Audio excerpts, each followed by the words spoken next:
London, AP. Dozens of khaki-clad troops trained in chemical warfare were deployed on the streets of the usually sleepy English city of Salisbury on Friday as part of the investigation into the nerve agent poisoning of a former Russian spy and his daughter. The sight of the soldiers, and forensic experts in bright yellow hazmat suits, added to the increasingly surreal scenes in a city best known for its towering medieval cathedral and its proximity to the ancient Stonehenge monument. Get the Times of Israel's daily edition by email and never miss our top stories. Free sign up. Sergei Skripal and his daughter Yulia, 33, were found unconscious on a bench near the River Avon in the city on Sunday. They remained in critical condition in a local hospital Friday, poisoned with what authorities say is a rare nerve agent. A police officer who helped investigate was in serious condition, and a total of 21 people have received medical treatment. Skripal, a former Russian military intelligence officer, was convicted in 2006 of spying for Britain and released by Moscow in 2010 as part of a spy swap. The 66-year-old former agent had been living quietly in Salisbury, 90 miles (140 kilometers) southwest of London. Counter-terrorism detectives are leading a vast investigation. One line of inquiry is whether the pair were poisoned at Skripal's modest suburban house before going out for Sunday lunch and a visit to a pub. On Friday, police called in about 180 Marines, soldiers and Air Force personnel with expertise in chemical weapons, decontamination and logistics to help with the probe and to remove vehicles that might be contaminated. Military vehicles arrived at Salisbury District Hospital, where the victims are being treated, to take away a police car. Authorities say there is no risk to the general public from the attack. Unlike radioactive poisons, nerve agents dissipate quickly. Detectives were retracing the Skripal's movements as they try to discover how the toxin was administered and where it was manufactured. Authorities cordoned off Skripal's house, a car, a restaurant, a pub and the cemetery where Skripal's wife, Lyudmila, is buried and where there is also a memorial headstone for his son, Alexander. Lyudmila Skripal died of cancer in 2012. Alexander died last year at the age of 43. The cause is unclear. Some reports say he died in a car accident while on vacation in Russia, others that he died of liver failure. At the graveyard, forensic officers in protective gear could be seen erecting a blue tent on Friday.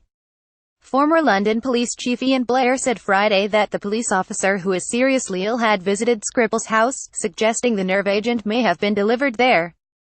Blair told BBC Radio that Detective Sergeant Nick Bailey had actually been to the house, whereas there is a doctor who looked after the patients in the open who hasn't been affected at all. There may be some clues floating around in here. Highly toxic and banned in almost all countries, nerve agents require expertise to manufacture, leading some to suspect whoever poisoned Skripal had the backing of a state.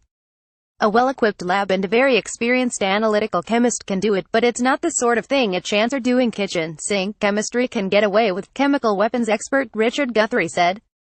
Russian Foreign Minister Sergei Lavrov said Moscow might be willing to help with the investigation but expressed resentment at suggestions the Kremlin was behind the attack. "We are accused not only of this but we are accused of everything that goes wrong on this planet, according to our Western partners," Lavrov said. "If anyone's interested in our assistance with the investigation, whether it be on the poisoning of some subjects of the United Kingdom, or on the interference in the affairs of the United States during the election campaign, or anything else.